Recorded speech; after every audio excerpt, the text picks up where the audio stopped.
Friends, a very warm welcome to the Beckly Lecture 2025.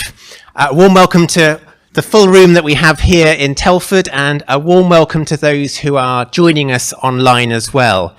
Also, apologies to those who are joining online. The internet went down at the crucial moment when you were expecting this event to start, which is why there's been a slight delay in getting us going. I'm told that it's a slightly patchy connection at the moment, so apologies if you're watching online and you find it's a little bit intermittent. We are recording this event, so even if you're not able to watch it properly at this moment, you will be able to watch it again after, at the end or afterwards, and find it on the same link. My name is Simeon Mitchell. I am the team leader of the Joint Public Issues team, which is how the Methodist Church, along with the Baptist and the United Reformed Churches, work together to listen, learn, speak, pray, and act on public policy issues, on issues of peace and justice. And it's one of the great privileges of the work of JPIT that we are asked to host and organise the Beckly Lecture every year at Methodist Conference. The Beckly Lecture was founded 99 years ago now, so we'll have to do something special for next year, won't we? By John Henry Beckly, who was a lay Wesleyan Methodist, with the purpose of furthering the development of Christian thinking on social, industrial, economic, or international subjects. And over the years, the lecture has been given by senior figures in the church, by political thinkers, by esteemed academics, by leading ethicists and writers and practitioners, on a whole range of topics. But tonight is a first, and you are part of a first, because we'll be hearing from someone who is not only has a claim in all of those fields, but also who is the first ever Professor of Black Theology at Oxford University in over 900 years of that institution's history. He's also the director of the Centre for Black Theology at Regent's Park College in Oxford, and extraordinary professor of theological ethics with the University of South Africa. He's also a Methodist local preacher. I don't know which of those things ranks, above or below the other, but I think it's very pertinent, a pertinent fact for this evening. He's a prolific author, and his latest book, which I failed to pick up, but maybe he will pick up and wave, is Living Black Theology, just come out earlier this month, I think, and the lecture that we will hear this evening is based in part on some of the content of that book. Tonight's lecture is, I think, brilliantly entitled Whiteness is the Sea, Not the Shark, a postcolonial critique of British Methodism. And I have had the pleasure of working with and knowing Anthony in a number of different roles and contexts over the last few years. I was really delighted when he immediately responded positively to the invitation to give this evening's lecture, because I know we are in for an evening of stimulation and of challenge too. So please join me in welcoming Professor Anthony Reddie.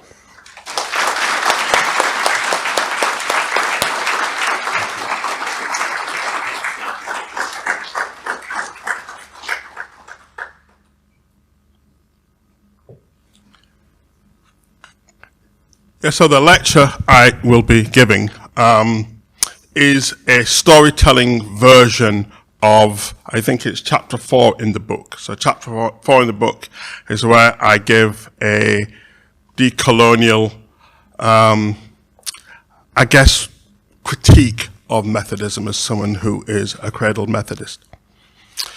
But in the book, it's a bit of a dry chapter.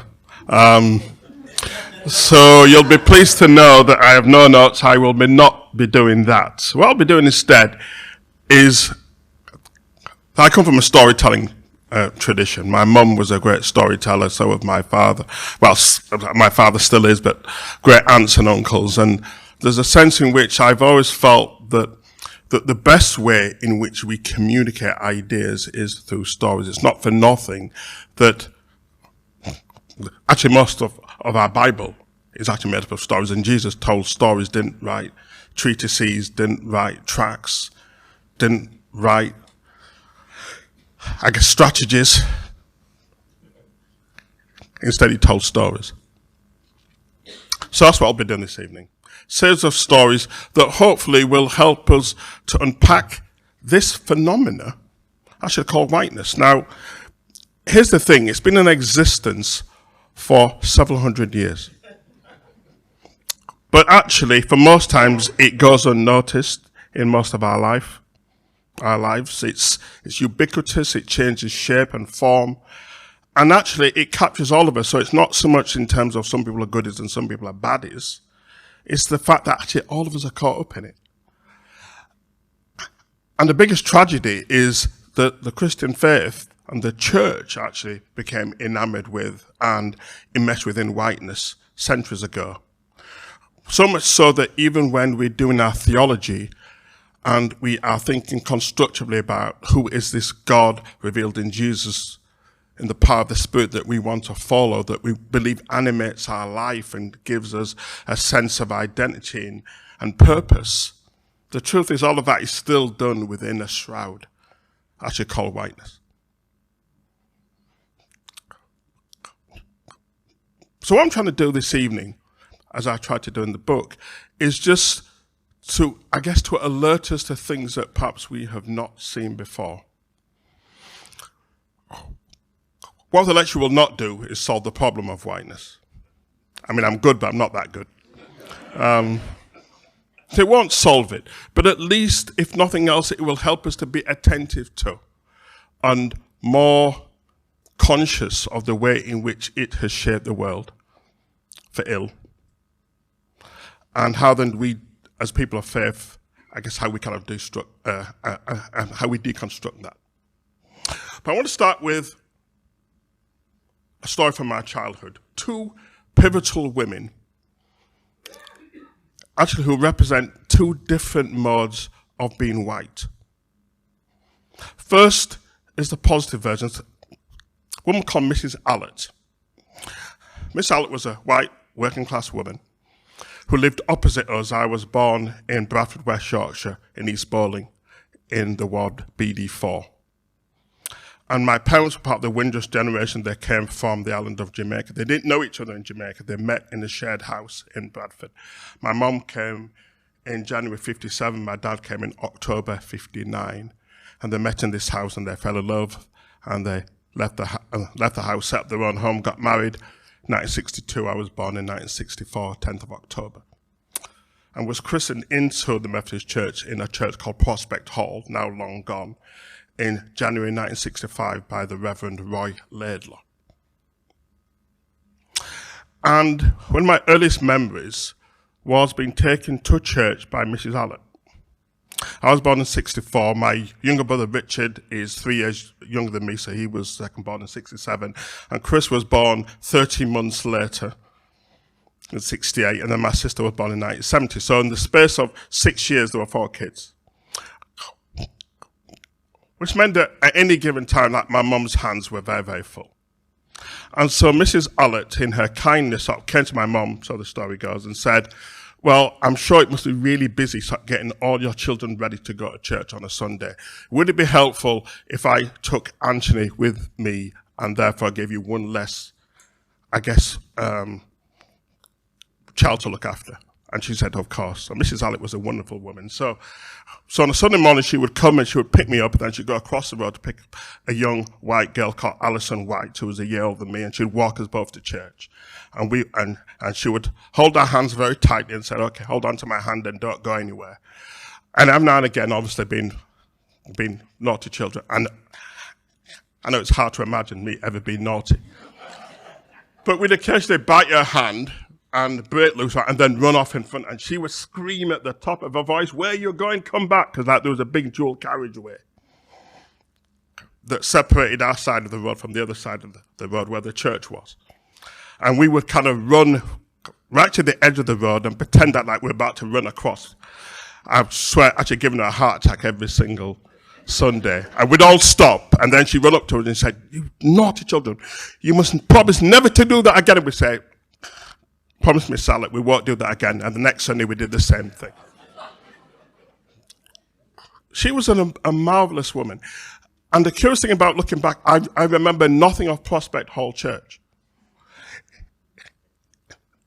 it closed when I was 4 years old, and our family then decamped, and our membership was moved to Eastbrook Hall, which I do remember very well. So the weird thing is I have no memories of the church in which I was christened. All I can remember is walking with Mrs. Allett to church. Me on one side and Alison White on the other. And she was a close friend to my parents. And she was one of those people who was just very, very saintly. I cannot think of a bad word ever to say about her, just in terms of immense kindness. And she was a Methodist laywoman. And she was important for me because growing up in Bradford, West Yorkshire in the 1960s and 70s was a racist city. And it wasn't uncommon to have white people seemingly just dislike you for no other reason than the fact that you should not be here. Even though, actually, years later, I had a poster in my student room, which was created by the Anti-Racist Alliance. And it was a picture of Brixton High Road, and those of you who know the area, Brixton High Road on a Saturday outside Brixton Market, where the whole of the world seemed like this multicultural reality is in London. And the caption said, "We are here because you were there. We are here because you were there." Actually, when we think about the rise of right-wing nationalism in Britain at the moment in time in terms of UKIP, it's interesting how we're concerned about the being here, but we don't want to talk about being there. But against that backdrop, Mrs. Allett was something very different. She taught me very quickly that white people did not have to be racist. It was a choice they made. It didn't have to be because she was poor, she was, I guess, economically deprived, all the things that people use now as excuses. And she faced all of that and still loved us as human beings. In the analogy I make, in terms of the sea, she'd be a dolphin. She'd be cute. You would play with her. She would be fun. She would be generous. She would give hours and hours of entertainment and good times. That's Mrs. Allett. But there was another woman called Edna, and she was also poor and working class, and she lived 4 doors up from us in our terrace house in the street of Bradford and Stamford Street. And she was a nasty piece of work. She was the exact opposite of Mrs. Allett. We would turn you on our street, like we would play football with my siblings and our friends on the street, because like, there were no parks in East Bowling. Well, tell a lie, there were parks, but like, there weren't anywhere near us. So we played kind of football on the street. And invariably, as was the case with many kids, like you'd sort of kick the ball and it would land in someone's yard. And most of them would kind of give it back to you and kind of tick you off and say, well, you know, I mean, it's like the 3rd time today, really. It's like, okay, sorry, sir, what happened again? And give us back the ball. Except Edna. If the ball went into her yard, she would hold on to it all day. That's not even playing football. That's the best version. On a bad day, she would take out a knife and puncture it and give you back the ball. And when I say she was a nasty piece of work, she had a black Labrador, and spoiler alert, her black Labrador was called Nigger. And she somehow seemed to take delight in calling the dog and just kind of maybe glancing in your direction at the same time. And therefore, growing up in Bradford, West Yorkshire, having been born in the city in St. Luke's Hospital, I quickly learned that there were people like Mrs. Allett, who was a dolphin, and people like Edna, actually, who was most definitely a shark. Sharks and dolphins. And the truth is, a lot of the work that the church has done in terms of racial justice, and I've done this myself, so this is not a critique that does not involve myself.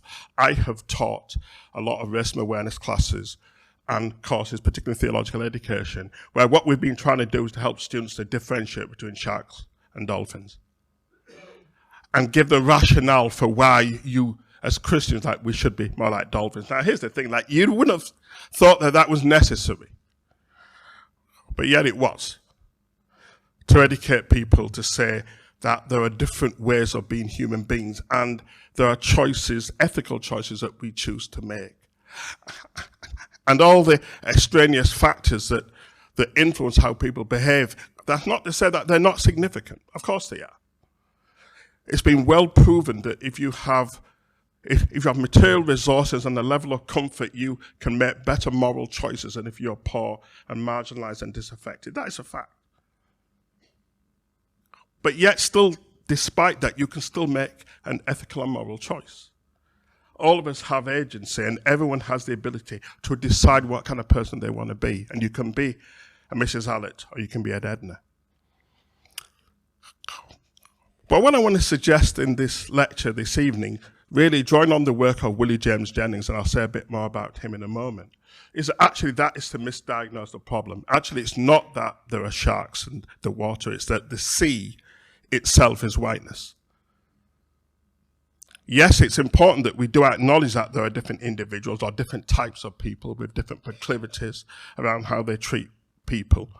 But actually, that's a missed point, because in the end, it's a system of being that we've all grown up in, that has grown out of the age of empire and discovery, that has shaped the world in particular ways that all of us are caught up in it, that then helps to explain why some people are sharks and some people are dolphins, some people are like Mrs. Hallett, and other people are the exact opposite. So whiteness is a sea. This comes from the work of an African-American, postcolonial theologian, social ethicist called Willie James Jennings. And in 2011, he did his, I think it's 2011, but it could be 2008. I can never remember the 2 dates. But in his first book, it was called A Christian Imagination. And in that book, what he shows is how this age of empire and people traveling from the continent of Europe, and because when they traveled, they weren't white, because that wasn't a concept, they were just people. And mainly people with different religious and political perspectives, and hence all the wars that took place. So it's not that there was a unity around what it was to come from this place. But once they traveled, once they went into the world, and once they discovered other places and found people who didn't look like them, they had to make an account as to why there was this difference. And how do you equate that difference with ourselves and our own sense of self? And Willie James Jennings charts this long development in which notions of racial difference and hierarchies begin to develop. And Christianity, to its shame,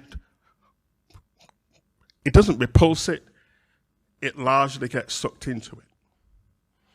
And basically gets sucked into it because there was already a sense in which it had been sucked into empire. I read a brilliant paper this morning. I'm going to embarrass him. So my friend Raj Bhatta, Reverend Dr. Raj over there, has written a brilliant paper which is a Dalit postcolonial critique of Nicaea. It's the 1700th anniversary of that conference. And one of the things that Raj does in that paper, so I'll certainly go and talk to him afterwards because, he's probably the cleverest person in the room. I'm probably the second cleverest. But in the paper, he shows how the minute the church gets absorbed into the Roman Empire through the aegis and power of Constantine, then the temptation then to map our hierarchies onto the Godhead in order that we can then, from the Godhead, transmute that power onto ourselves in very hierarchical terms, is the beginning of whiteness. So at this point, obviously, people are not saying themselves white. Certainly the Roman people actually wouldn't have understood themselves as white. But what Willie James Jennings then does in his much later book, much more accessible, so of the two books, definitely buy the second one, which is called After Whiteness. And After Whiteness comes out in 2020. And And Willie James Jennings, he says that whiteness is not about epidermis, it's not about people who look or correspond to the notion of being white. It's about a way of being. It's how this whole phenomenon of empire and discovery and travel to different lands, how that sets up a set of markers for being human that are still very much part and parcel of how we think about ourselves. And so he gives a series of anecdotes and perspectives, and so it says, well, he says, well, these are the characteristics of whiteness. One is a sense of mastery. As the white Europeans go out into the world, they're not just content to meet it on its terms, they're content to meet it, but then to master and control it. Both people and resources. They want to map it and they want to create space. And space, as I will show in a moment, is never neutral. Space is constituted by the people who have created it and determine who will feel at home in that space and who will not. Fundamentally, whiteness is not about sharing. It's about power and control. And when you understand some of those characteristics, then you understand how empire operates. It's also, it's not about control, it's also then about a form of conversion, not just spiritual and theological conversion, but the attempt to remake your reality. So, of course, what the colonialists do is everywhere they go is to try and reproduce home in faraway places. It's why that when I was growing up, I was always amazed at how English my mother was, not understanding how the empire works, about the fact that in Jamaica, like, the shops were closed half day on a Wednesday. They would use pounds, shilling, and pence, and what she learned in school wasn't Caribbean history, like she learned British history. She came as an immigrant, but knew British history better than most white people here. Because that was taught to her in a colonial school. So whiteness as the sea is this set of overlapping practices and policies and traditions and systems and structures and ways of thinking about the world that are shaped by this colonial expansion, that sets up the way in which we think about ourselves, in which all of us are drawn into it, in which notions of hierarchy and some people being actually more special than others, or some people being superior to others, all these things are just built in and become so self-evident that we end up playing out these things as kind of pathologies without even realizing that we do it. And Methodism is caught up in that, not in a sense that what we do is terrible, it's just a realization that we're not as egalitarian as we've always liked ourselves to believe. So last night, for those who had the misfortune of being at Shifnal and hear me preach, I was just simply being honest about how we have treated our largely sisters in the deaconess order. That a church that sets itself up to be more egalitarian than our Anglican brothers and sisters, and to have this sense of the priesthood of all believers, and yes, there are important theological markers, and I'll talk a little bit later about the importance of connectionalism. But all those things are still being shaped within an ethic of whiteness, which meant that even in a church that believed that we were all equal, in the classic dictum of Animal Farm, some people were always more equal than others.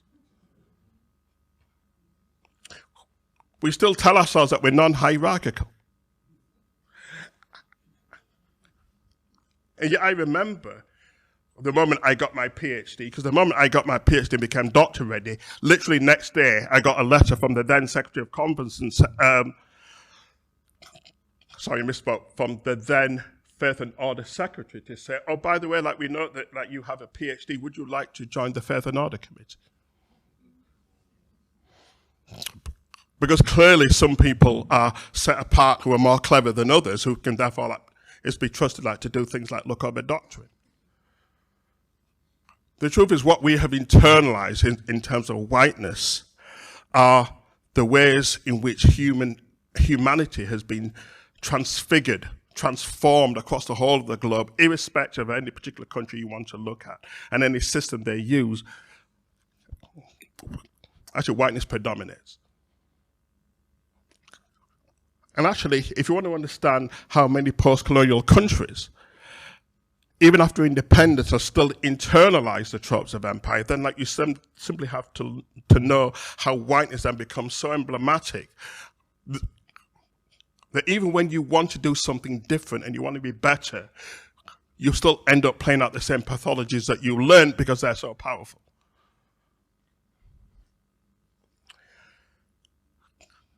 That's whiteness.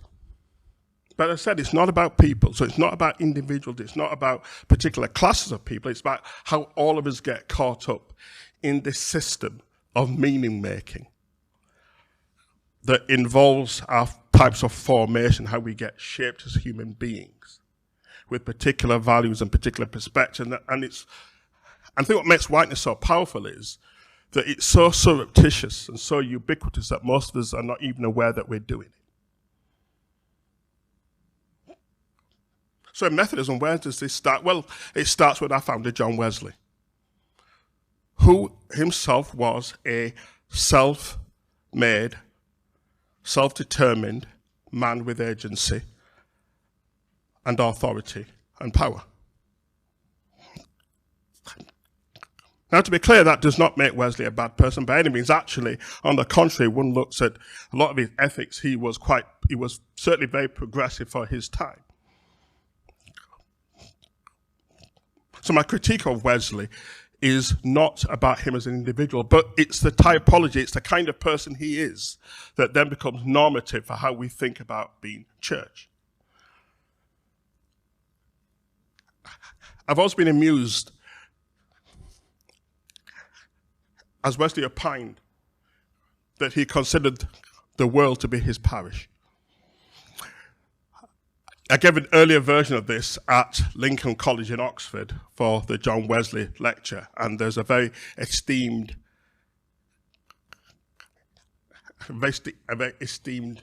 Oxford historian who's a little more conservative than me.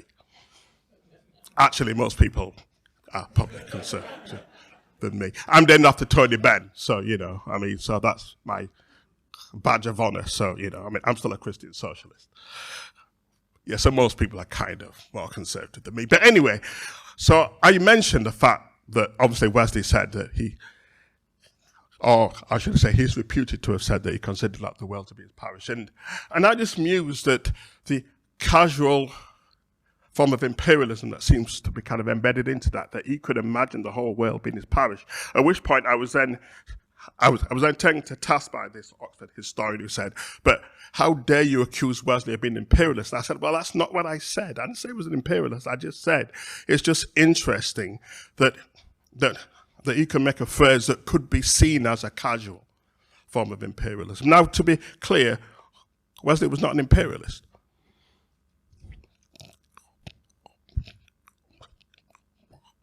But here's the thing that's hidden in plain sight when we talk about whiteness. In his period, in the mid-18th century, for him to be able to imagine that across the whole world, that if the Holy Spirit so deemed it, he could travel the world and share the gospel, is something that only a white person could ever think about. Because the truth is actually black Canadian people actually can't even do that now. I still remember being at a conference at the SST with a colleague from Queens, and some of you will know who he is, who's from Rwanda, and he gave a brilliant paper on passports and picked up his Rwandan passport, threw it on the floor and said, that ain't worth, and used an expletive. I said it ain't worth anything because I come from a poor African country and therefore I can't travel anywhere except having to fit in lots and lots of paperwork. In the 21st century, and yet Wesley could imagine himself actually being able to travel the world because he's white. Now, to be clear, that's not Wesley's fault. But I think it's our fault that we have built a church on the charism of someone who was a very privileged man in his time.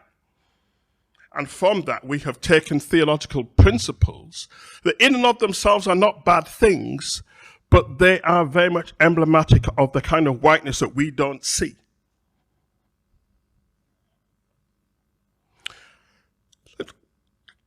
Let me give you a very, very quick example of the counterbalance to Wesley's assumption of being able to go anywhere. And of course, it's important to remind us that that was the whole colonial ethic. The colonial ethic was that white British people literally went anywhere and everywhere and made themselves at home in all those places in ways that black and brown people still can't do now.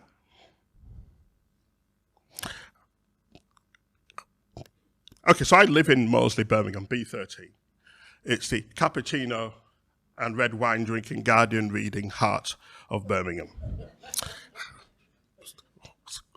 We are unabashed liberals in Moseley, Birmingham. So even at an election a few years ago, like a UKIP councillor was booed off stage. Now, just to be clear, I did not boo him because I'm a good Democrat and I think that everyone should have a voice, but he was booed off stage because, you know, I mean, all the Guardian reading people in Moseley just thought it was offensive that he was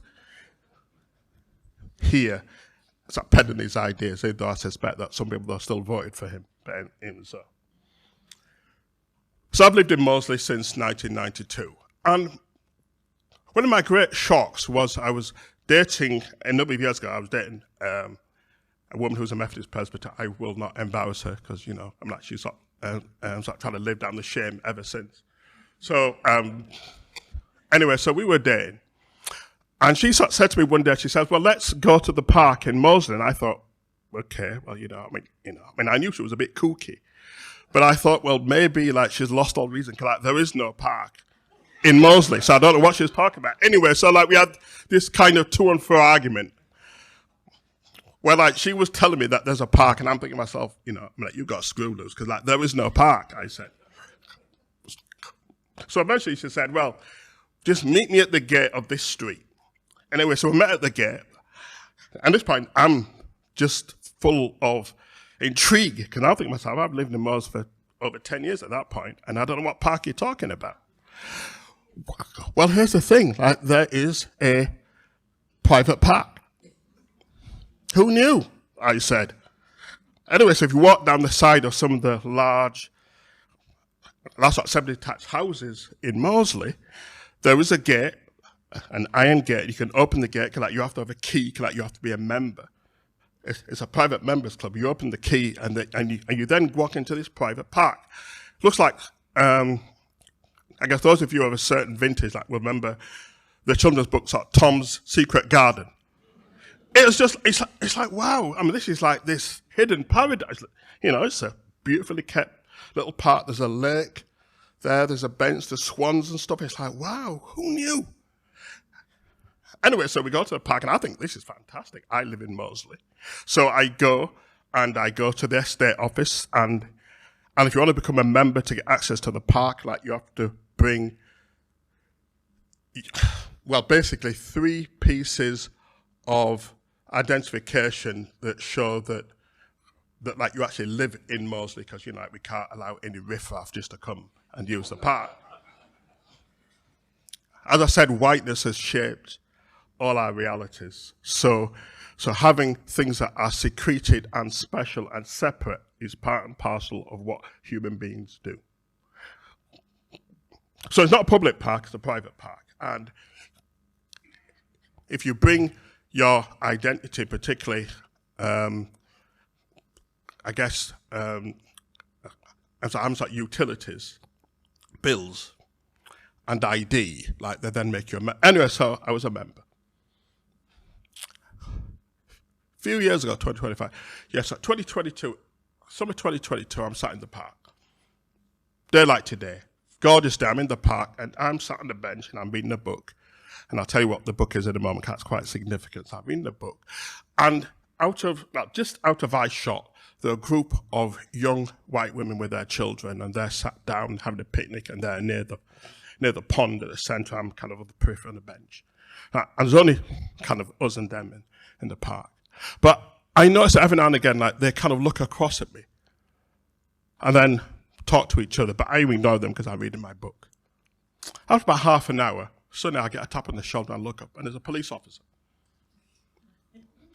And the police officer asks me for my ID, and I say, why? And he says, well, there's been a complaint about you. I said, what kind of complaint? I said, well, basically, a group of people, clearly those women over there, that they feel threatened by your presence.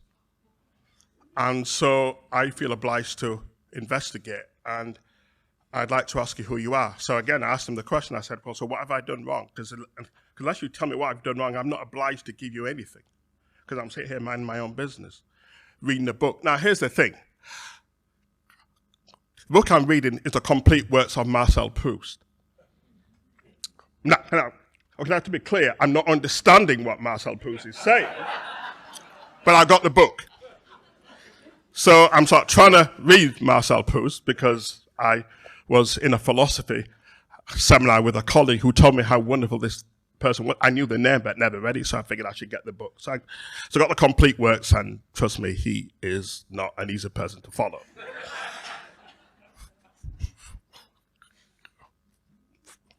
So I'm not understanding him. But here's the curious thing about whiteness, because what whiteness does is, because it's ubiquitous, but because it's informed by all the issues of class and power and normativity, who is acceptable and who isn't,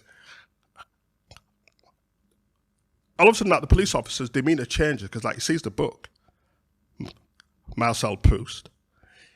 He's curious and then asks me what I do, and I say I'm an academic who works in Oxford University. That immediately changes him. Suddenly now he's much more polite. Now, in fairness to him, he wasn't particularly unpolite before. In fairness to him, he was answering a complaint. But I guess when he first comes in and sees a group of white women on one side and a black man on the other, he's already conditioned, as whiteness does, around how we think of bodies, to see me as a problem. But clearly I'm articulate. I'm now actually deliberately using big words. So, like, so when he says, so what's that book? I said, well, basically, I said, I'm interested in the epistemological underpinnings of the ontological basis of the work of Marcel Proust. And at which point it's like, oh, whoa.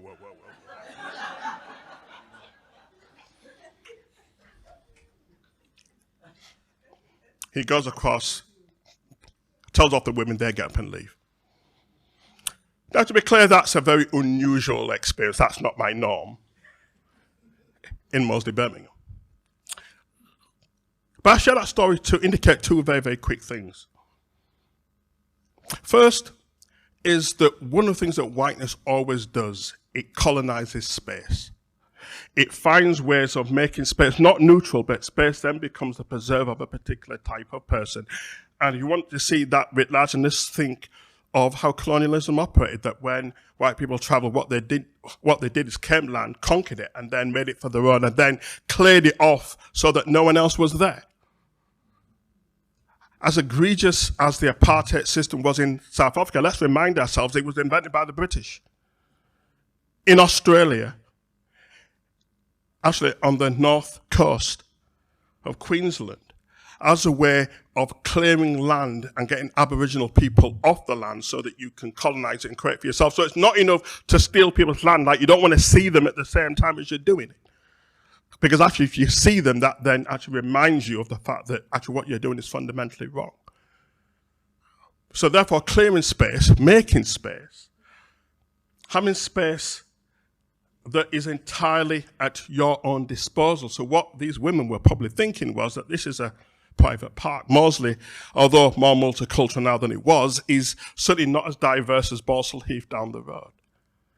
It's still largely a white middle-class enclave, and I guess in their minds that being here meant that like they shouldn't have to see this threatening black man, even though he sat in the corner minding his own business, reading a book he doesn't understand.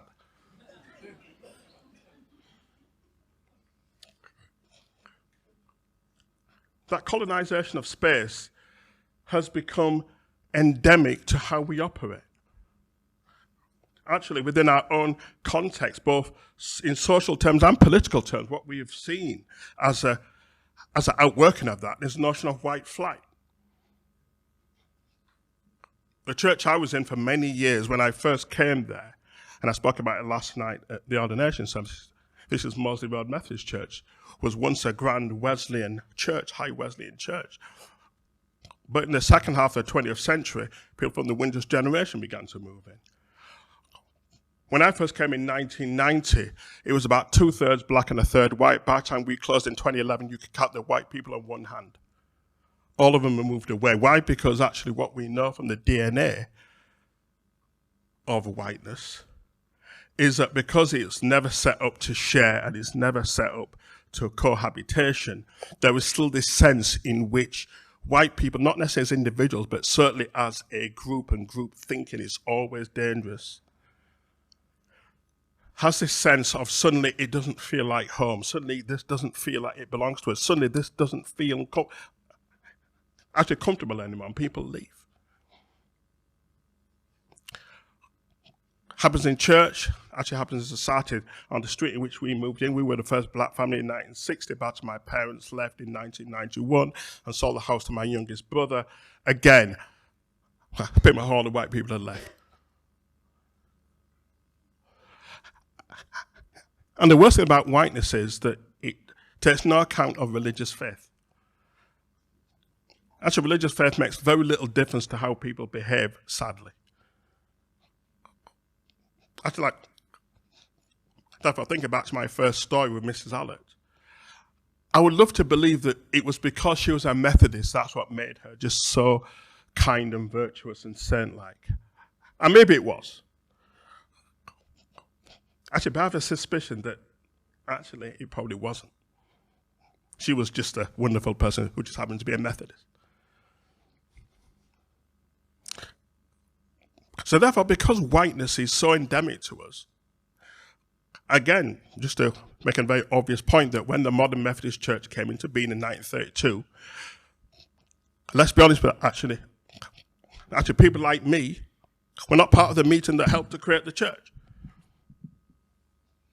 So we have a church that its blueprint is whiteness. And therefore, because it's so surreptitious and because some of these ideas and tropes about space and about whiteness being ubiquitous, so often the people who best exemplify it are usually a certain class of white person, so usually Oxbridge, so I meet them all the time, who have a sense of mastery and entitlement and control and agency. It's fascinating to start sitting in a class and hear someone say, but my ambition is to be a prime minister, and know that it probably could happen. Actually, in every other place, like you look at me, you think, yeah, of course. But Oxbridge, yeah, actually could happen. 30 prime ministers have come from, actually from Oxford. So whilst whiteness is a sea, clearly, in terms of its habitation, it has ways of treating all of us in different ways. In my sense, I'm that complex creature who is both a racialized black body but also a privileged academic with a fancy title.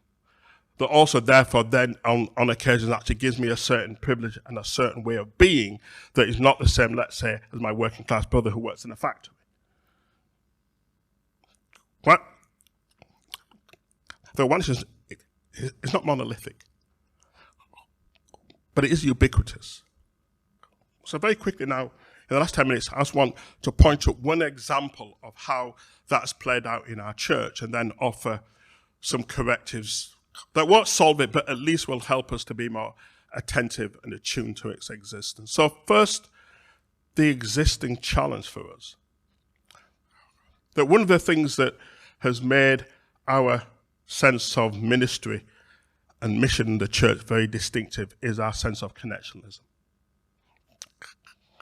Now, to be clear, I didn't realize how connectionalized I was until I was worshiping a Baptist church and worked for a Baptist college a number of years ago, and I realized actually just how Methodist I was. For good or not so good reasons. And so therefore I say all that to say that there was something deeply important for me about connectionalism. So this is not a deconstruction of it to say that to say that like we should abandon it. But like, there are implications for how we've operated in terms of how this has been steeped in whiteness. I remember, I think come September, it'll be 35 years since I went to have a conversation with the Reverend Dr. John Taylor, who many of you will know. John was the General Secretary of the Division of Ministries. And I'd been encouraged to go and see him by my minister, Reverend Gwen Blandford, because I was exploring a call to ministry, but I had some profound concerns about what Methodist ministry might look like. And she said, well, actually, so go see John. Actually, you know, I mean, so he'll be delighted to see someone like you because, you know, I mean, like, he likes a good argument. And those who know John know that he likes a good argument. Anyway, so I turned up into his office, and John could be bluff and gruff. And I was 25. I was 25 at the time, and I was an arrogant sod. So you can imagine how that conversation goes. And my concern then, as was now, was our sense of Methodist ministry being linked to itinerancy. And I told John that was a problem. He said, I understand, but it's who Methodists are. It's part of our DNA. It's part of our charism. Like, it's what we've done right from the start. And I said, yeah, but the problem is, John, it works for white people. It was never set with black people in mind. So yes, okay. Like, so John Wesley went on his horse and went wherever he went. But of course he could go wherever he went because white men can go wherever they go. But as a black person, I said, who has been brought up in the inner city and brought up in places of safety with people who look like me, where I feel loved and affirmed. Okay, I offer for ministry and I get trained, and then the first thing you're going to do, right, is send me off to some other place. And then what happens? And he said, well, you know, I'm like, you'll be loved by Methodist people. I said, but like, John, but like, you're talking as if Methodist people are like a different species from like the rest of society. If a city is racist, and the institutions are racist, and why then do you really think that Methodists are somehow actually going to be any different? Because trust me, that's not been my experience. We agree to differ. But here's the thing. In the 35 years since then, and that includes 13 years teaching theology at Queen's, I can literally on two hands tell you the number of black British-born people who have entered into ministry and stayed in ministry in our church. Now, to be clear, most of all the black people in ministry are people who come from other places, actually, come from the world church. And that is not a problem. We celebrate that. Actually, if there's a reason why we should tell Farage to sod off, it's precisely because we have been beneficiaries of immigration. Where would our church be without immigration? Okay, you know. Okay, so numerically, okay, like we may be in a parlous situation, but like we've been a damn sight worse, actually, if it weren't for people who came from the world church and have reinvigorated our church. But imagine a situation whereby all the white people come from ministry, actually, like were migrants who came from Eastern Europe because people who lived here and brought up here never went into church. It'd be a scandal. But here's the thing, it's been a scandal, but no one has really cared enough to do anything about it because we are still wedded to a policy that is generic, but steeped in whiteness that therefore privileges some bodies but not other bodies. If we had changed that policy 20 years ago, I can guarantee you there'd be upwards of 25 people I know personally who would have gone into ministry. But the reason why they didn't is because a lot of them said, Anthony, I just do not trust a white institution that was never created with me in mind to have my best interests about how I'm going to live my life, actually at the behest of a stationing committee. Our template is John Wesley, but he was a privileged white man who could go wherever he wants, and we have inbuilt that into our tradition in ways that have been a serious disadvantage for particular groups of people. I had a close friend of mine who was stationed to a church in West Yorkshire, and I won't say where the place was or the church was because they're not here to defend themselves. But here's the thing, if you know anything about the geography of West Yorkshire, like, you know that this market town is where all the white people went when like, they didn't want to live amongst the black people. In places like Bradford and Bingley, and actually not Bingley, Bingley is one of the White Highlands, although it's not Bingley. But certainly black people in Halifax, Huddersfield, Brighouse, Bradford, Leeds. Some people actually did not want to be amongst us, so they moved out. Another feature of whiteness, white flag. So they move out to this other market town and they go to this church. And so this black woman gets sent there. Now in theory, she's in full connection. She has the authority of the president. She's been sent by the stationing committee. She has every right to be there, but they give her hell. And they give her hell because actually, these not so good Methodists actually did not move to this part of the world had to be confronted by a black woman. If they were to be confronted by a black woman, like, they'd stayed in Bradford. After 2 years, she curtails. And as she's being pulled out, so then goes out the word that, well, it's a shame because on paper it was such a good appointment. It's a shame that she wasn't able to show more resilience. Yeah, so it's her fault. Now, to be clear, I'm not saying that black people should not be itinerant. And I'm certainly not saying that black people actually are global majority heritage people actually should only be sent to certain places where people who look like us are. That's not what I'm saying. But what I'm saying is that until we understand the way in which whiteness as a kind of ubiquity has ways of shaping how we behave and shaping how we see one another, that is very much around a racialized imagination. And until we recognize that when we have these sort of generic policies and theological ideas, that they work fine at a level of abstraction. But then when you ask the critical question, but what then does that look like when you apply it to particular people and their experiences contextually? That then actually then gives rise then to something very, very different.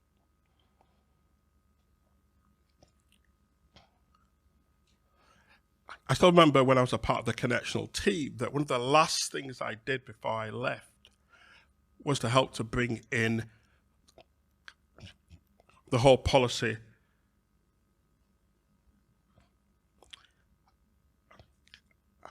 around supervision.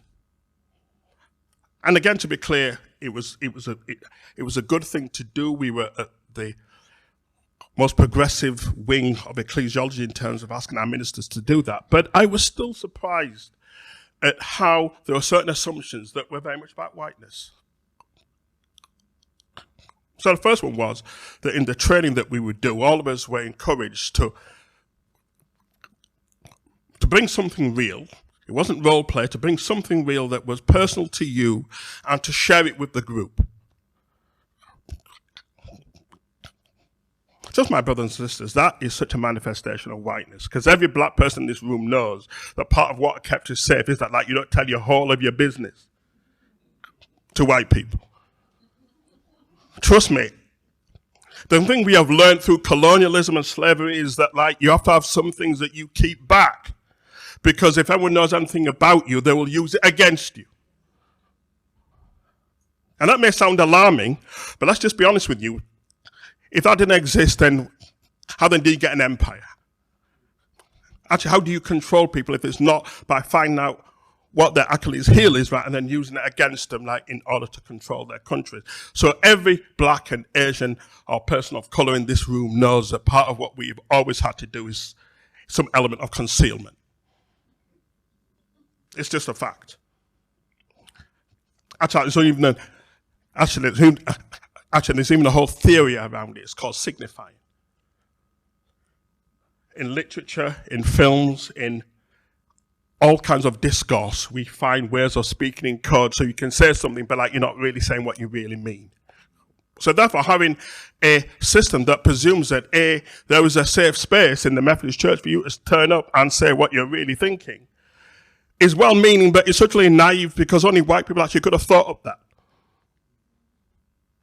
And then secondly, to be even more pointed, and hopefully the system has changed because it's been 5 years since I've left, was that the person who would conduct this conversation with you if you were a presbyter would be your superintendent.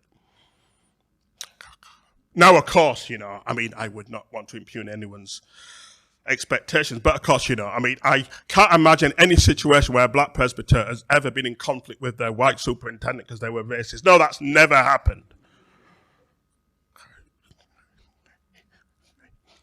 Yet somehow, like the person that you're meant to sit down and trust in this safe space, actually could well be the person actually who's making your life a misery.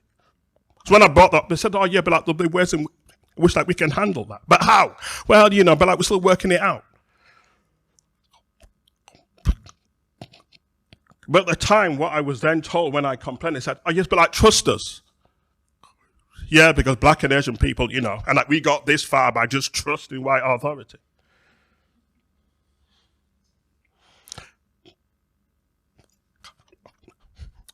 Okay, so to conclude, just two very practical things that all of us can do.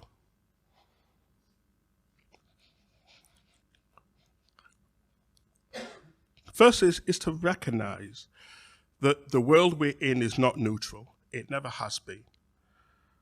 And like we didn't get here by accident. Empire has shaped the whole way in which we have learned to engage with each other in terms of bodies having worth. We know that by just looking at the news. What's happened in Israel-Palestine is horrendous, but let's just be perfectly honest about the world and geopolitics. White Jewish lives are worth more than brown Palestinian ones. Because empire has already determined that hierarchy, and the fact that some are Jewish and therefore and Judaism has a special relationship with us, but the others are Muslims, is part and parcel of that inheritance. So the first thing we've got to do is just to at least be aware that whenever we make a pronouncement and whenever we say this is our new policy, the question we have to ask ourselves is, yes, that's fine, but how will it play out with particular people? Therefore, what we also need, and something that liberation theologians have been speaking of for a long time, is a hermeneutical suspicion. That simply means that you always ask the hard why question. So if we're doing this, why are we doing this? And if we're doing this, then who benefits from it? And who gets to sail through and who has a struggle? For whom is this hard work? For whom, okay, so they'll be okay, but it's going to be a hell of a struggle for them. And for the people that they can sail through.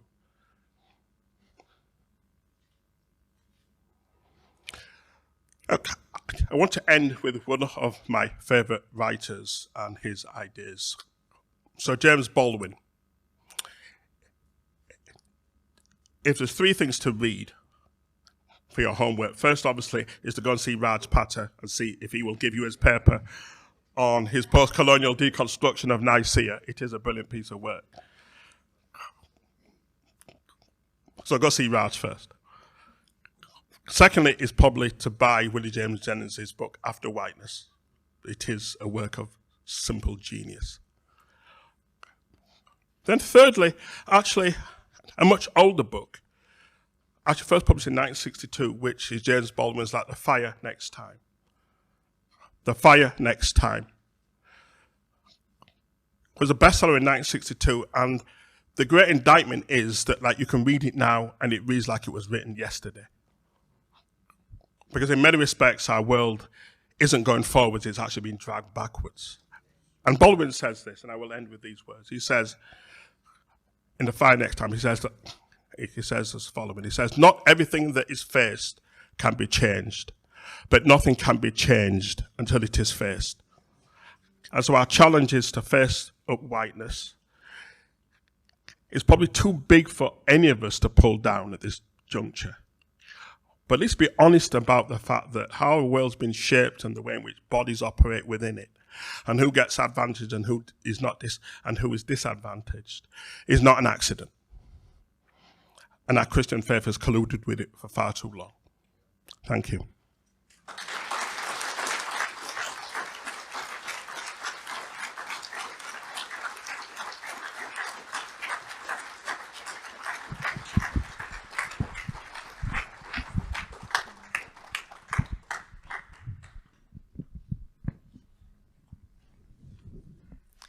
Anthony, thank you so much. You have helped us to start facing some of those big questions, and I'm sure you have stimulated a huge amount of thought and reaction in the people who have been listening and enjoying this online as well. So we have some time for some questions and some comments as well. So if people have got things that they'd like to ask Anthony or just points that they'd like to make, I'd ask that you make them briefly. Rachel has got a microphone so that we can ensure that everyone can hear those comments. And if we have some online, we'll also feed those in. But let's open up the conversation for a little while.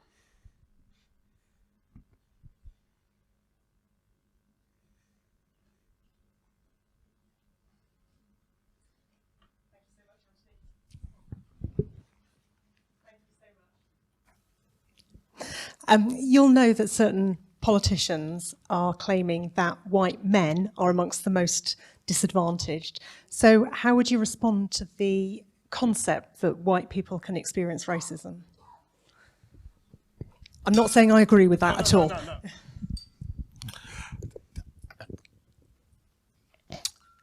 Okay, so I think first things first, that without getting into all the torturous semantics and academic thinking about that, white people can't be racist insofar as if race is a set of constructs about hierarchies actually based upon notions of whiteness being superior and various other isms being less than, then by definition actually white people actually can't be racist, because race is a very particular understanding of discrimination and prejudice.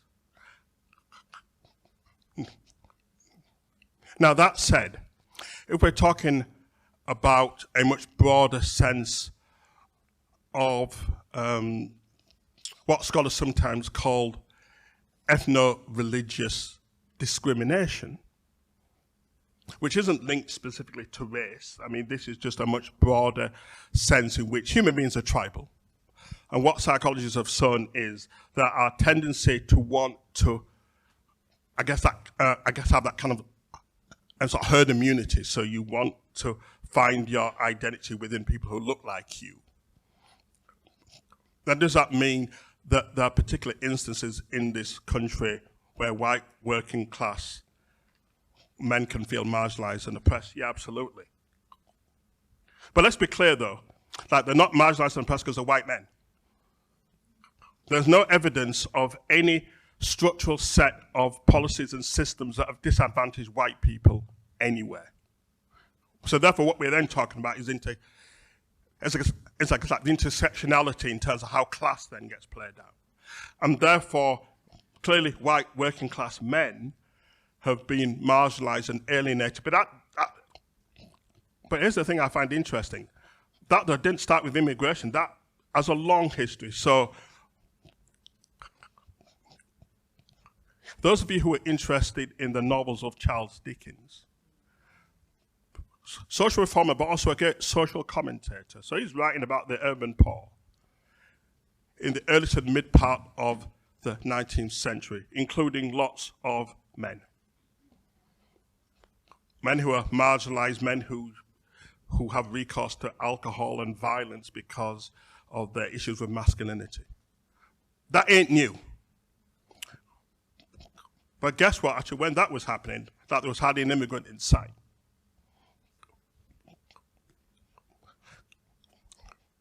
Therefore, the problem with the kind of popularism is, it's always a very blunt and flat instrument that is not designed ever to look at nuance. So nuance is actually about class. And class, therefore, then behoves us then to look at our system and to acknowledge that the system has always been created to exploit poor people. And again, part of our Wesleyan heritage, perhaps actually more so than the primitives, is that like we kind of bought into that. So for example, when I teach my students and we look at whiteness as a phenomena and we're looking at how we think about this in liberation terms, I also remind them that when we think about the Protestant work ethic and this idea of being useful and doing useful things with your time, actually is part of this respectability politics that, again, is part of whiteness. One of the things I said to the students, I say, actually, is it interesting that like we have a language for the undeserving and the deserving poor? And the truth is, all our political parties, actually, what Stammer trying to do now at the moment, actually, he's like trying to find a way of dissecting between those poor people who government thinks it should help because that they're trying, and those who are the undeserving poor, who are not trying, who are prepared actually like to take benefit and never work, and we're trying to somehow punish them. But of course, the truth is that the scalpel light is never that sharp. Actually, not to bring in collateral damage of the people who are being impacted on unfairly. But here's the thing. Undeserving, undeserving poor. Like, there's never been the language of the undeserving rich, though. Never. That's never existed because our system of whiteness, actually built into it, is capitalism.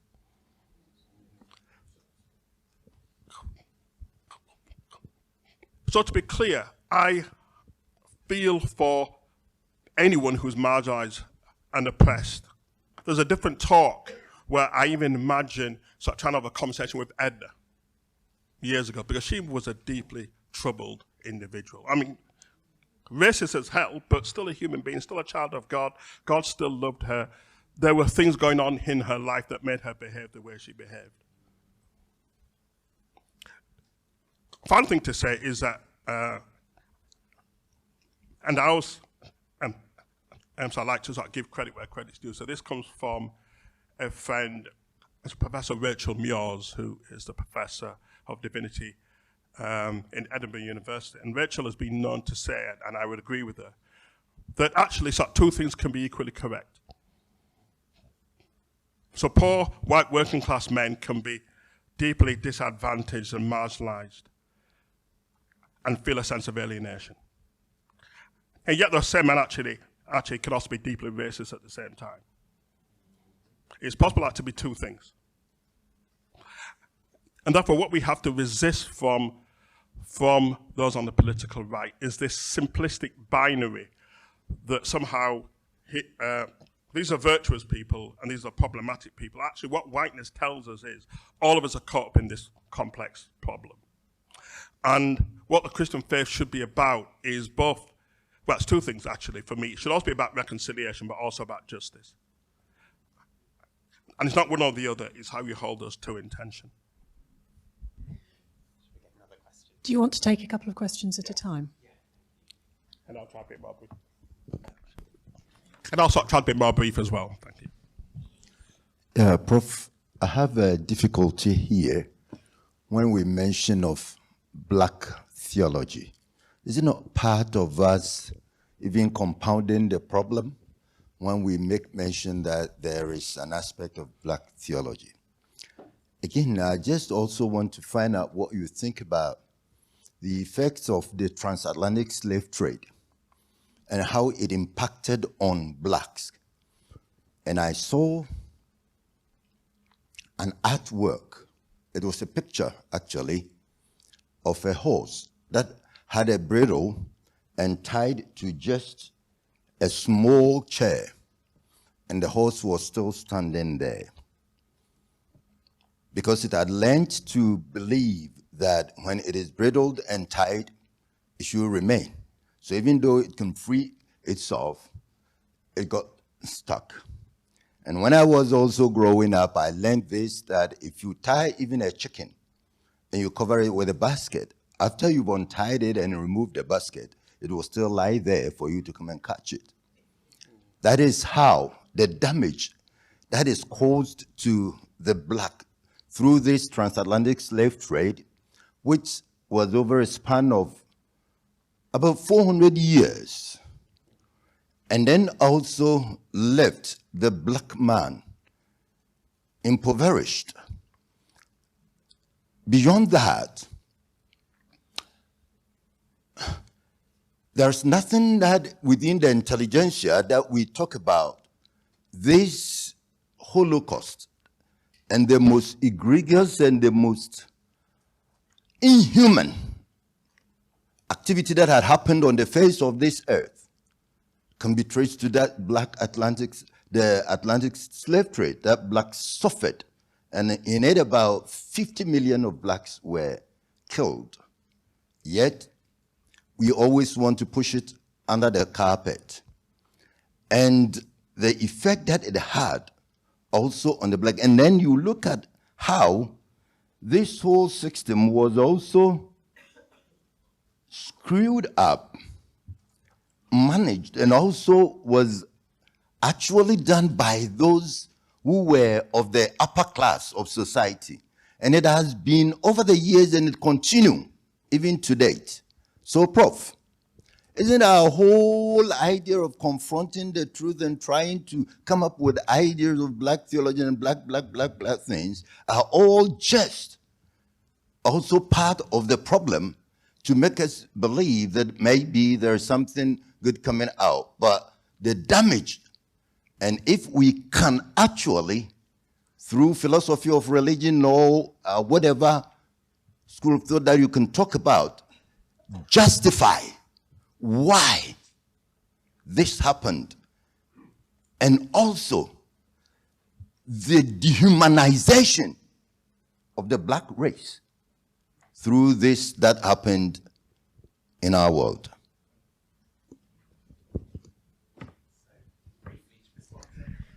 Yeah.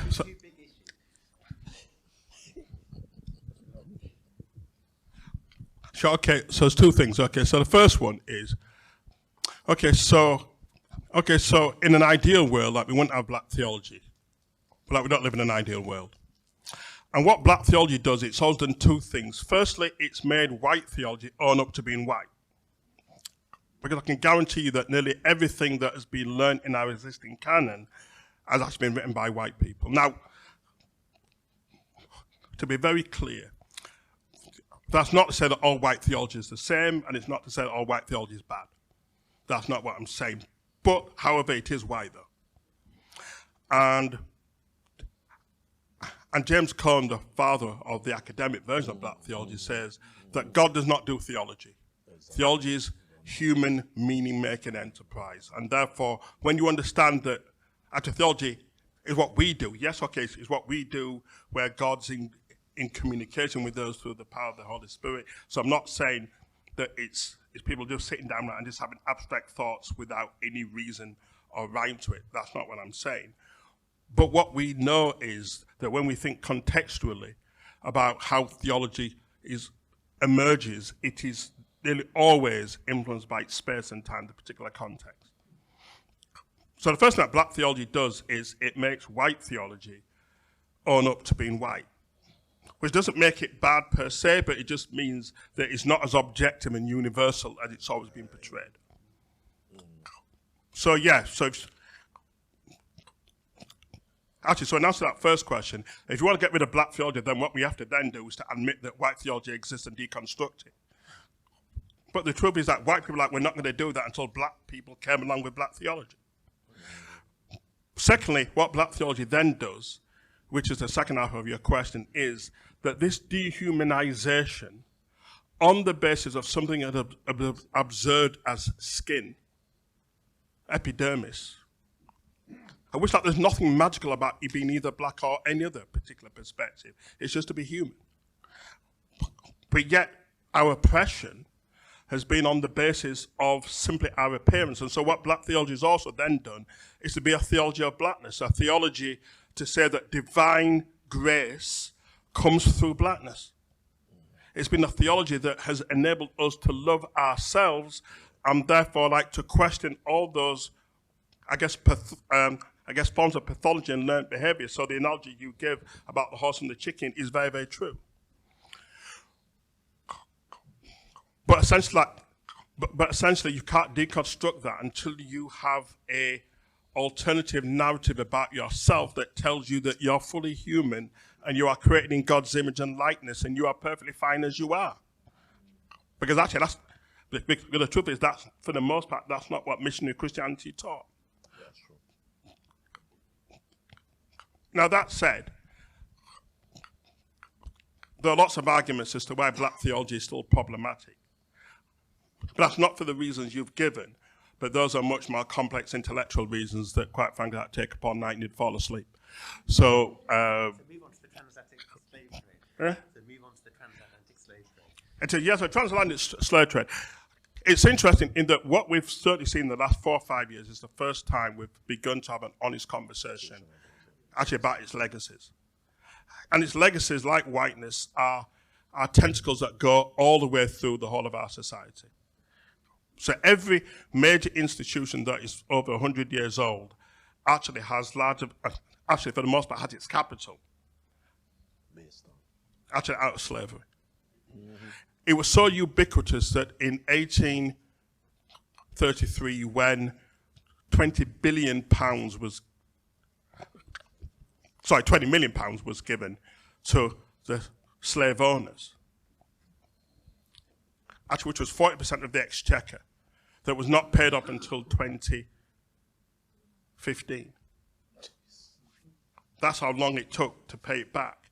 Actually, if you look at the if you look at the ledger of who got money, actually, like, it wasn't just big people. It was actually individual ministers. It was small people with 3 or 4 slaves, and those who had thousands.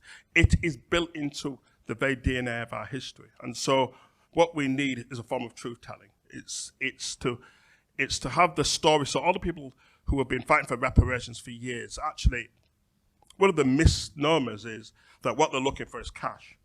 Not true. Actually, what we want to start with is a truth-telling story about British history. Now, hopefully, when you go through the process, at some point there will be some financial thing, but that's not the start. The start is to have a truthful conversation about the history that is our common British history. Professor Reddie, thank you very much. I think I might have to use my sabbatical to come and finish the rest of this lecture and receive the rest of the class. But one of the things that is firing my imagination, and let me say this first, then I will ask what I'm thinking about. The right-wing project is not only localized, it is transatlantic and worldwide. Even in places where you would not expect it. And if we don't acknowledge that, recognize that, and deal with it, it's going to consume us all, because that's the attempt now. But I love the metaphor of whiteness is the sea. And my question is how you came to conceptualize that. I understand the sea. And those of us who come from those parts of the world where there is sea either by the coastline or we live on an island, one of the two. The expansiveness. Expansive, it reaches everywhere. It is high, it is low. It has its high times, its low times. And if whiteness is the sea, then we are in trouble. And we need to face up to it. So how did you came to that conceptualization? Yeah, sure. Thank you so much for your talk. I've been reflecting a bit on your kind of critique around the world as my parish, and I wonder to what extent whiteness might influence our approach to mission, evangelism, and growth in the church.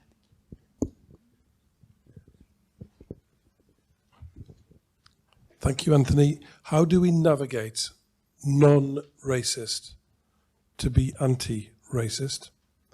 And where do you think we're going with this word integration, which seems to be one way?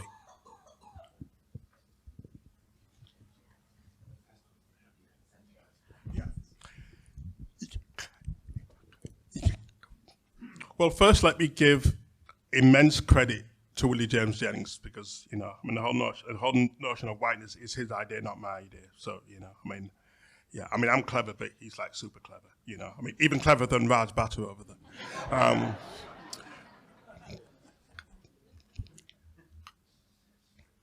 But the metaphor actually came to me, actually, when I was doing the research for the book over there. And I was thinking about all the things that Willie James Jennings says, because that over and over again, he says that whiteness is not an attack on white people. It's not an attack on people who are racialized as white. It's not a form of reverse racism. It is a recognition of how this history has shaped us. And so one of the things he looks at are sort of colonial regimes where you get people who would collude with the very systems that oppress them. That's how you run an empire, you know. I mean, like, you don't run it by military force. Okay, like, you get enough people in any particular context to buy into it through a racial hierarchy that puts them near the top, and they then collude with you because they think that they have more in common with you than they do with their fellow citizens. And therefore, it's important to realize that in many contexts, black and Asian people from post-colonial contexts, like, we reproduce whiteness as much as white people do. So when I was thinking about that, actually, where it came to me, well, funny enough, actually, it was in Jamaica. So Jamaica is where my parents are from, and my dad lives about 2 miles from the sea. And so we kind of go down to the sea, but like, none of us like really sea people, you know. I mean, he can't swim, as most Jamaicans can't swim at all, actually. And I can swim, but not too tough. So, you know, so I kind of sort of paddle in the shallow end and go out a little bit and then come back again because I'm a coward. And as you said, I was in the sea and I just looked out and I thought, wow, this is a lot of sea. And suddenly it hit me, as these things often do. It's like, oh, wow, yeah, you know. I mean, the sea is not the things in it that we're scared of. Actually, it's the very edifice of it itself. It is, yes, that's where it came from. And that's that spark of inspiration, I think. The second question, therefore, in terms of how it's impacted mission, yeah, absolutely. Because I think one of the things we've always done across any denomination as a policy, which is not necessarily about every individual, is that, like, we've always gone on the basis that, like, we had God in our hip pocket. And the places we were going to and the spaces we were going to were somehow as a terror. What's the other word that these use about a blank space? Huh? Terror, no. Basically, it was this conceit that we were going with Jesus in our pocket and God like had never been there before. So there's no agency to be had, there was no dialogue to be had, it was about we going and doing good. And to be clear, actually good things were being done. But what we underestimate, and for me, actually, you know, I mean, as egregious as Brexit was for me personally, actually it's been a really useful teaching tool because it's been the first time I've got some white British people to understand actually what it might feel like if you're in your country but like you have no agency. And actually, having no agency has no price. So when I said to some of them, okay, so if we could prove that, okay, that like if we go back and the Germans and the French obviously like will do the decent thing now and just let us be in charge. And we can reap as much money as we want from it. So we'll be materially better off to the point of X factor. Would you give that up for your sovereignty? And they said, no, absolutely not. You can't put a price on that. I said, yeah, but it's interesting that when you then talk about African nations and people in India and various other places, somehow like you bring the gospel and bring so-called enlightenment and civilization was a fair price to pay for their sense of self and being marginalized and being seen as third-class citizens in their own country, really. So what we've had to do, and work is happening, you know, and one of the things that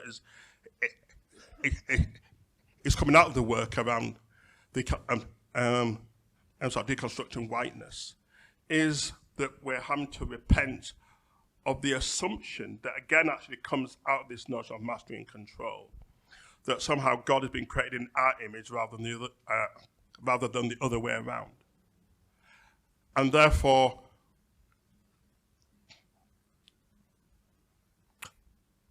one of the great images I have often used, and it's not perfect by any means, so it can still be deconstructed and critiqued, is the account, I think it's in Acts 8, with the Ethiopian eunuch, or official, and his encounter with Philip.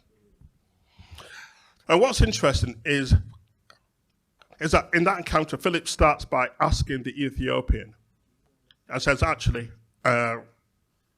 do you understand what you're reading?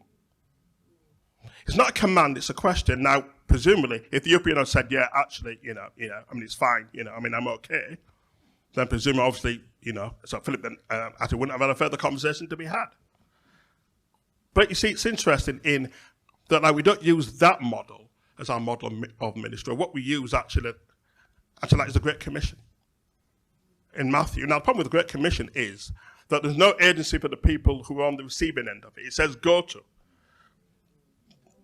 doesn't say go to, but be accepted, because actually like, there's another model in Luke that we haven't used either. So the problem with whiteness is that it's shaped the models that we preferred, and the ones we preferred are about mastery and control that comes from Matthew, but not the model that comes from Luke, or even the model that comes from the Acts of the Apostles. So really, it's about repentance. Yeah, and then finally, anti-racist. Yeah, I mean, I think the first thing we have to say is that like there's a deliberate choice to be made. And at the heart of it, and this is going to sound really old-fashioned, but let's just kind of go there. Actually, if we took Christian discipleship seriously, then every person really should be anti-racist, anti-sexist, anti-homophobic, anti-classist. And I say that because if we were to love our neighbor as ourselves,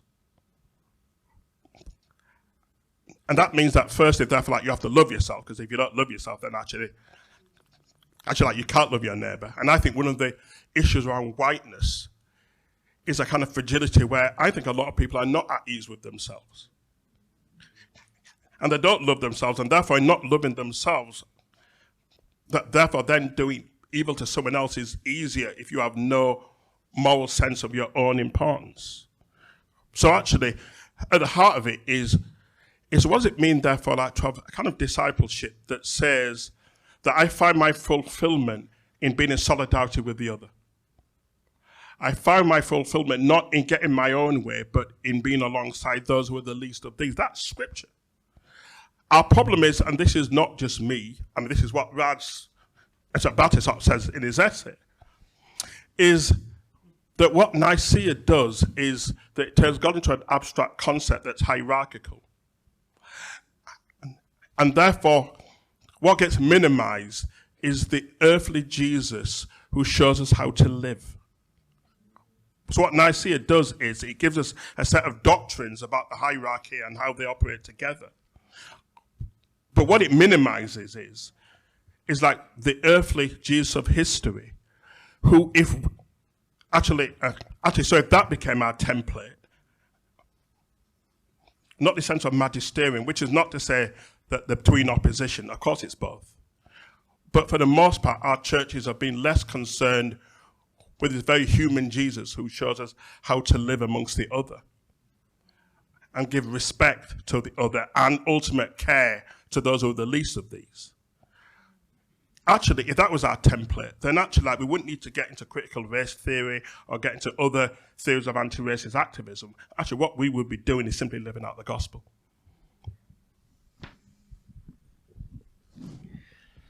Anthony, sadly, our time is coming to an end. I could sit and listen to your wisdom all evening, but sadly, there are other people here who need to clear this room. So we're going to have to wind up in a moment or two.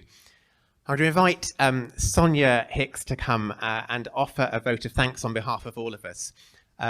Sonia is past president of the Methodist Conference and current chair of the Connectional Council, so it seems very appropriate that Sonia is able to offer this word of thanks.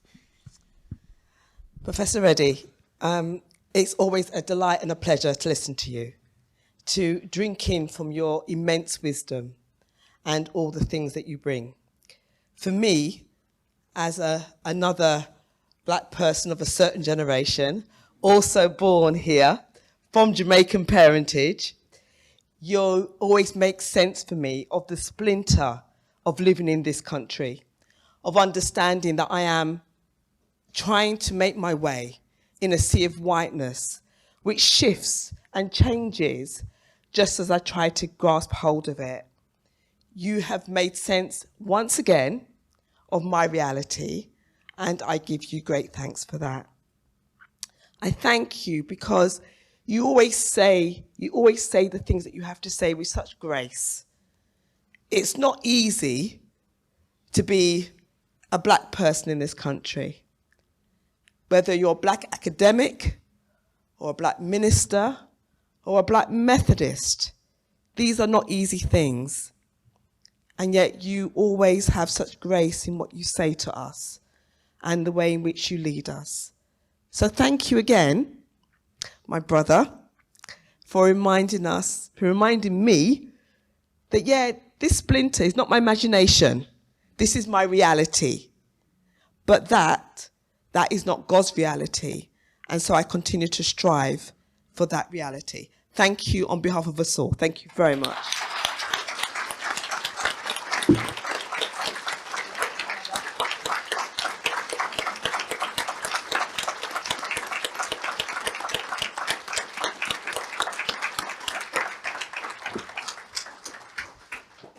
Thank you, Sonia. Thank you again, Anthony. A few notices and announcements just before we wrap things up. Apart from all the book recommendations that you've been writing down from Anthony, do seek out Living Black Theology if you want to go deeper into some of the issues that he's talked about this evening. If you want to stay in touch with JPIT, we would love to share with you our current activities, events, resources, and so on. And so please do make sure you are signed up for our newsletter or following us on social media. And if you're not already, then there are forms at the back you can fill in, or you can go to the website, jpit.uk. We'd also like to mention another event that we are organising, an exciting conference that's happening on the 8th of November. Please put it into your diaries. Please plan to come to Derby, where we'll be hosting a whole day of stimulating speakers, interesting opportunities to connect with other justice seekers, workshops, listening spaces, all sorts of things will be going on. It's going to be a fantastic day, and we hope you can join us there. Finally, if you are interested in exploring some of the themes that Anthony picked up in the last couple of those questions, particularly about the legacies of the transatlantic slave trade, then you might be interested, if you're here in Telford, in an event that's being held in this room at 7:30 tomorrow evening, where there'll be a showing of the film After the Flood, which opens up a conversation about the church and slavery and reparations, and challenges us on racial justice in our work and the legacies of prejudice within our church systems and actions. So it'll be a very appropriate follow-up to this evening's lecture, I think. So do join for that event, 7:30 tomorrow evening. So I think that is all the announcements that I needed to make. Thank you all for joining us. Thank you to those who joined online. And thank you again to Anthony.